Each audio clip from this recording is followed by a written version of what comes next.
The first year of rocket launches for me was a complete and total failure. Every single flight I did, 10 flights in total, was not successful. The first one failed because the 3D print failed. These rockets use thrust vector control, so they try to gimbal the motor at the bottom and hold themselves upright like an upside-down broomstick. On the second flight, the motor mount managed to hold itself intact, but the rocket couldn't sense its orientation. This is because I was using purely the accelerometers to measure attitude on the rocket. You really need to be working from the gyroscopes, not the accelerometers. On the third flight, we can see hints of success. The rocket motor mount starts to gimbal, and it's clear the rocket is trying to do something. It's not working, but it's trying. And man...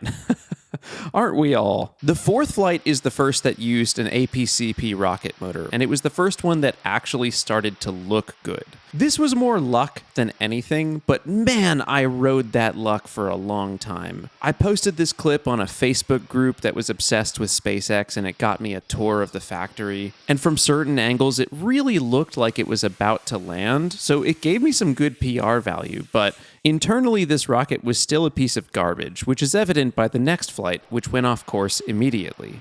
I never nailed down an exact failure on Flight 5 other than a misaligned thrust vector control mount. The thing got off course so quickly that there was no hope for recovery on this. We're going to move on to Flight 7, which was also a disaster, and I'll take this opportunity to acknowledge that this was conducted in a public park. Some of the camera angles make it look a little closer to the street than it was, and, I don't know if this was my smartest decision, but none of these rockets flew very far anyway, so I kind of got away with it. Flight 8 was a real pathetic one. I had designed this whole new aft section at the bottom of the rocket. I had to widen it out to allow for some space for other motors inside. And the addition of this, along with a few other things, made the rocket way too heavy, so it lifted off just a few feet and then fell back to the ground. Flight 9 was a real tough one. This was an embarrassing failure.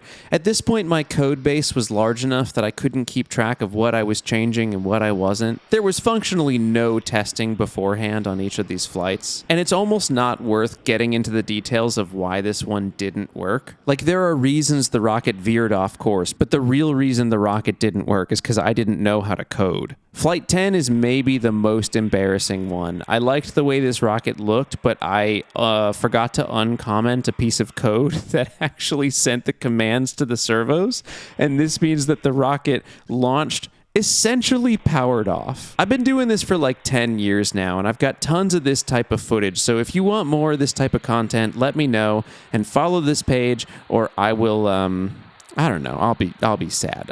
Follow if you want.